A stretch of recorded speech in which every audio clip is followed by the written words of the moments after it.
El destino había dispuesto para François d'Orléac una existencia de caramelo, desde el momento en que una respetada pareja de actores, Maurice d'Orléac y René Desnoyers, salieran con ella en brazos del paritorio del Hospital General de París el 21 de marzo de 1942. Todo era luz en la casa de los d'Orléac-Desnoyers. La familia era la cadencia de buen gusto y muestra de ese refinamiento francés por las artes que hacía que sus cómicos e íconos tuvieran una estela con pedigrí, como si fuesen hijos de Molière. La pequeña François aprendió a caminar descalza sobre una alfombra de libros de Racine, Corneille, Voltaire, Dumas o Jules Renard, escritores franceses por excelencia. Así que mientras la pequeña caminaba, sus padres se daban el pie de una escena a otra, declamando en el salón de la casa. La niña tenía ya el alma rosada por el teatro, cuando a los 10 años interpretó su primer papel. Estaba situada al pie de ese cañón que la lanzaría directamente al centro del oficio con una fuerza insólita para aquella señorita, delgada y frágil, insegura, bella y a la vez con unos ojos vivos y hondos. Por eso, antes de ingresar en el fervor de la adolescencia, se aupaba ya sobre un carácter inflamable que alcanzó el clímax a los 15 años de edad, cuando sus hormonas entraron en erupción y François se encampanó del lado opuesto a las convenciones de su notable familia de actores. Contraria a lo que en casa esperaban de ella, comenzó a desbarar en su escuela hasta que logró el altísimo galardón de ser expulsada.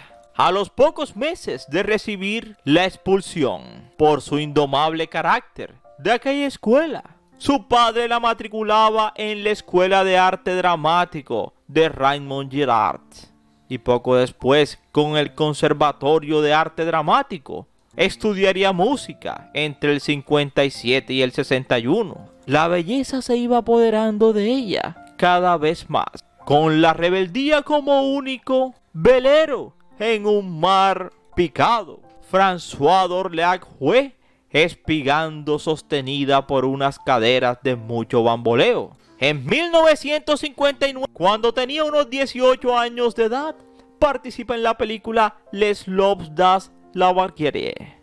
Y entonces el mundo comienza a ordenarse a su alrededor, con ese desorden de las mujeres hermosas que tienen por segunda piel un juego perpetuo. Uno de sus maestros detectaría el caudal que traía aquella chica que comenzaba a ser libre con zancadas de pie fino y le ofreció el papel de Gigi, el principal en la pieza de Colette que se estrenaba en 1960 en el Teatro Antoine de París.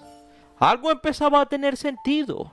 François suena ya en los tugurios agrios de la noche como la revelación que empezaba a ser. Ese misterio sofisticado hacía nido a la vez en los salones de alta costura cuando Christian Dior la contrataba de maniquí modelo, cifrando en esa mocita de 19 años la nueva pasión colectiva por una mujer menuda que posaba de frente con la algarabía de quien sabe mirar al otro como si lo amara definitivamente y para siempre. La existencia de François se acelera entonces irremediablemente.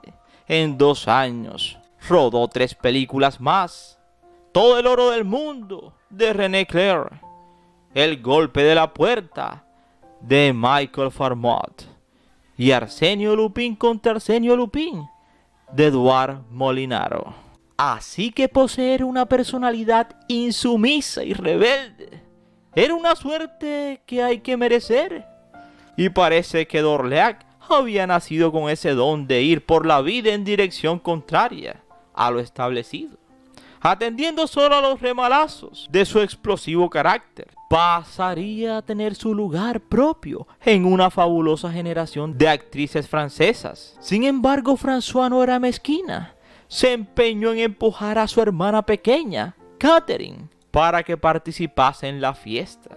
Catherine era 18 meses menor que ella y había adoptado tímidamente el apellido de la madre, Denois, para presentarse como actriz, Catherine Denois, de una belleza gélida y muy bien alineada con el espíritu de ese cine de intelectuales con jersey negro de cuello vuelto, que se presentó bajo el lema de Noble Vaquer.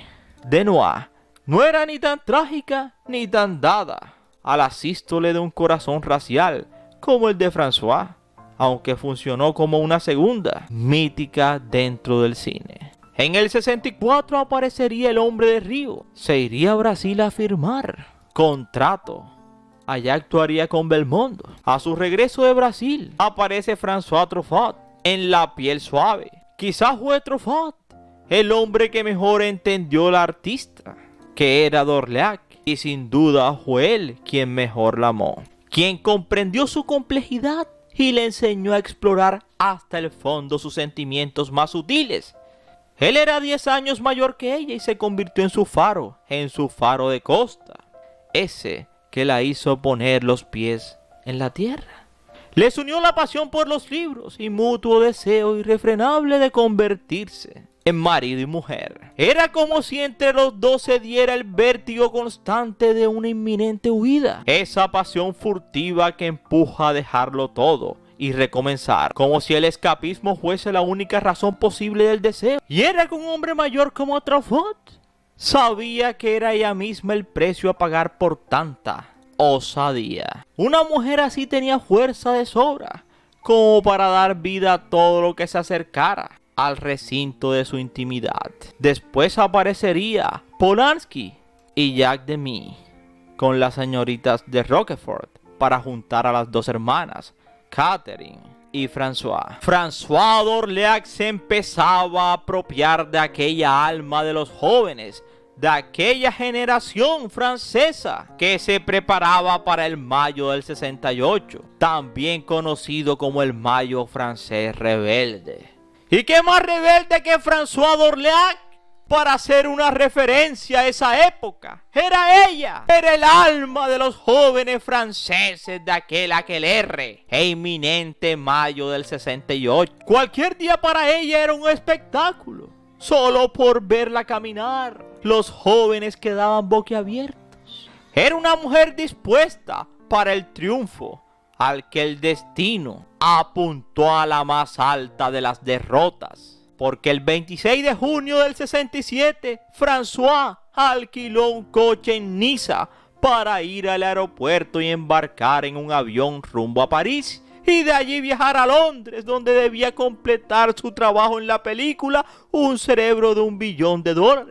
A 10 kilómetros de llegar a su destino, simplemente el coche salió de la lineal calzada. Inmediatamente François d'Orléac, aquel mito, perecería a la edad de 25 años. Y así Catherine Denois se convertiría ahora en el reemplazo de esa François d'Orléac, de su hermana, lamentablemente, como si el destino hubiese escogido una y dejado otra.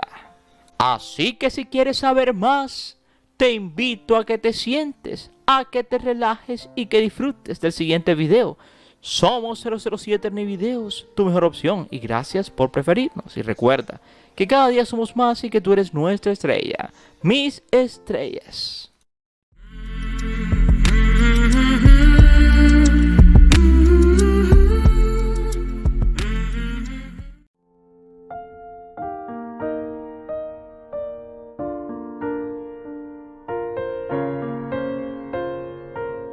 Mujer con una personalidad fuerte, a veces autoritaria, que contrastaba con un físico frágil y romántico como un alga marina. Por eso, al enterarse de su partida, el amor de su vida, François Truffaut, con motivo a su trágico final, escribió unas letras para una revista. Sabía que aquellos despojos arrasaban con el único animal de una especie que solo contaba con un ejemplar. Y eso no hay quien lo asuma. Más aún si fuiste tú el amante de algo tan excepcional. Y Truffaut tenía toda la razón. Fue el único que amó y contuvo a ese mar impetuoso y hostil que era el carácter de François d'Orléac. François y Catherine eran las hijas de los actores de teatro Maurice d'Orléac y René Simonit, más tarde René Denouap. François y Catherine crecerían en un ambiente familiar, señalado por las noches de estreno y los primeros trabajos profesionales junto con su padre, que era el director de doblaje de la Paramount en Francia. La primera gran oportunidad de François d'Orléac se presenta con la obra teatral Gigi, adaptación de la célebre novela de la escritora Colette, que ha triunfado en Broadway, interpretada por Audrey Hepburn, y en la pantalla, en versión musical con la actriz Leslie Caron. Como su hermana Catherine, no tarda en ser reclamada por la pantalla, a las órdenes de una generación de directores como Jean-Gabriel Albicocco y Michael Deville o Molinaro. Sin embargo, aquella Teresa de callejón sin salida, su hado le reservaba un destino atroz. Una condena mucho peor que cualquier estigma que pueda imponer el humano. Era el 26 de junio del 67. Salía aquella joven de 25 años de Saint-Tropez en un Renault 10 para llegar al aeropuerto de Niza, donde allí debería haber cogido un avión rumbo a París. Una vez en Orly, como en la canción de Sandy Shaw, pero a la inversa. Un nuevo vuelo la tendría que haber llevado a Londres, de París a Londres, para asistir al estreno inglés de La señorita de Roquefort del 67, el segundo gran musical de Jacques Demy. Pero estaba escrito en algún lado que se desencadenaría fatalmente una serie de sucesos que cegarían la existencia de aquella diva rebelde, quien era raída a la edad de 25 años en una solitaria carretera. A nadie le quedaba duda que era la actriz francesa más atractiva. Tenía ese aire, ese pedigrí que a cualquiera le gusta de una mujer francesa, esa fineza, dotada y notable, que tenía en la pantalla y finura europea, singular. Una estrella en plena ascendencia. Aquella chica rebelde, a la que en el 52 había sido escogida para la versión italiana de Heidi, para poner la voz de Pastorcilla. Era esos clásicos del teatro de los años 50, cuando no había mucha terapia para la ficción. La consagraría a Los Paraguas de Cherburgo, uno de los grandes musicales europeos. Su primer amor sería Jean-Pierre Cassel. Se codió con el hombre de Río, Jean-Paul Belmondo. En La piel suave del 64 fue una azafata que tenía una historia fugaz con un escritor que se enamoraba de ella. Las azafatas eran todo un mito para aquella época. Un mito que desbordaba pasiones con sus ropas ajustadas. Ahora atrás ya habían quedado aquellas escenas míticas como la de Gengis Khan del 65.